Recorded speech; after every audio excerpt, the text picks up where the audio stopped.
this tutorial, we're going to set up a wind tunnel experiment in Unity and collect coefficient data for our aircraft over a range of angles of attack.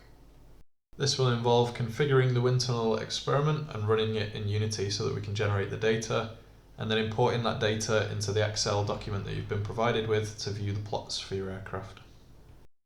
So the first thing we need to do is just make sure that our scene's set up properly for the wind tunnel experiment. So that means that the aircraft is in the middle of the wind tunnel like this. And if we select the wind tunnel, we need to make sure that the aircraft wind tunnel script is attached and that it's enabled. So when this box is ticked, the wind tunnel experiment script will take over the scene essentially, and the aircraft will go through the wind tunnel experiment. You won't have control of the aircraft at that point. So to gain control back, when you're not in play mode, you can uncheck the wind tunnel and you'll be able to control your aircraft normally again. Alright, so we're ready to configure the experiment script. So we'll start by ticking the box and enabling the experiment tools. First, we just need to make sure that there is some wind speed in the wind tunnel so that it can affect the aircraft. And then we're just going to go through all these parameters and make sure that they're set up properly for the experiments that we want to run. So starting with the aircraft itself, we just need a reference to your aircraft in the scene. So that's the main aircraft in this case here. So we just drag that in and drop it on main aircraft there.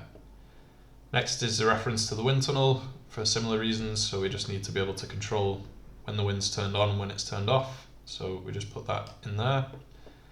Then we have the name of the file that's going to be generated with all the experiment data in it. You can change this name to whatever you want. You don't need to add .text or anything like that, just leave the name. One thing to note is that if there is already a file in your assets folder with this name, this experiment script will overwrite the data in that file. It won't append to it. So if you want to keep a previous data set and compare it with a new data set, you will need to rename these so that you have different names for your files.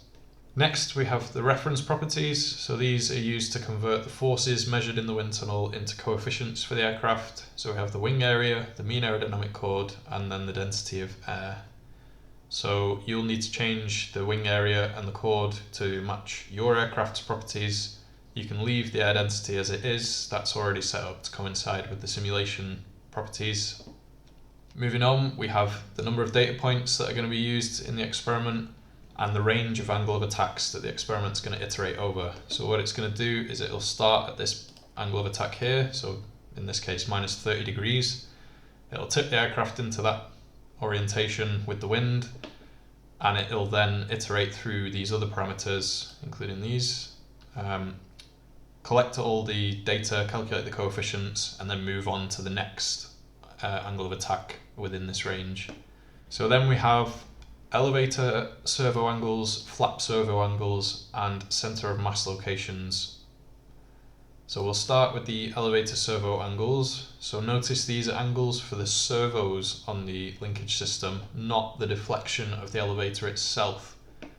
So it's pretty difficult to actually set a deflection when we're controlling a servo. So what we can do is either accept that we're just going to set a servo angle and then the data that comes out will tell us what deflection we got, or if we really want to get a deflection in particular, we can go into the aircraft, we can go into the controls, find the elevator linkage here, and then we can play around with this current value until we get the deflection that we want. So say I wanted around 10 degrees there.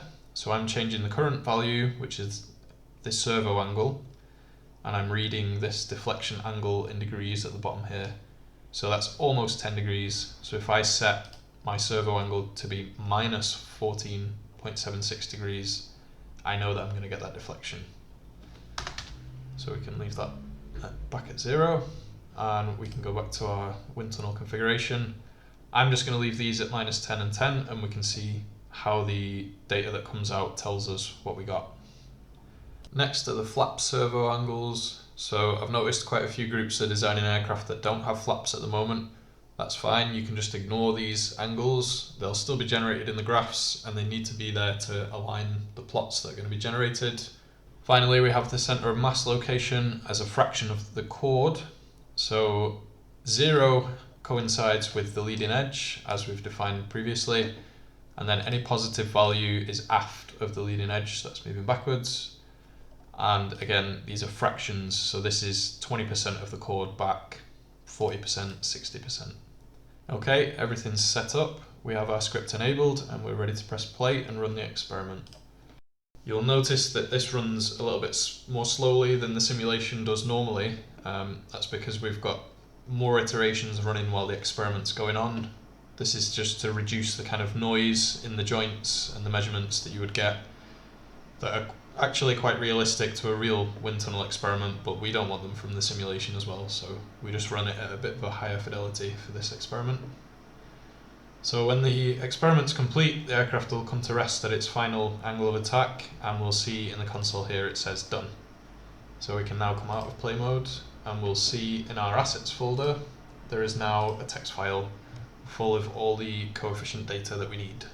So the next thing to do is open up the Excel document that you've been provided, and then we're going to import the data into this data sheet in the Excel document.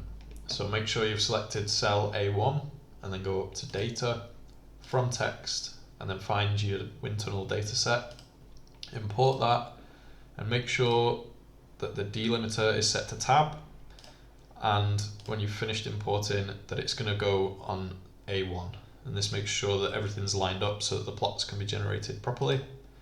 So we press OK, we get our data into Excel, and what this does as well is it creates a connection. So up here we can select connections and we can see that the name of the file is here. What we can do is rerun an experiment in Unity, generate a text file, and then in Excel we can just press this refresh button and choose the file that we want to import the data from, and Excel will replace everything for us. If you look at the headers, you'll see that the labels now say flap deflection and elevator deflection. So these are the measured angles of deflection for the control surfaces. They're not the servo angles anymore. These also aren't linked to the plots, so you will need to update your legends to show what deflection angle you actually got in the simulation, not the placeholder deflections.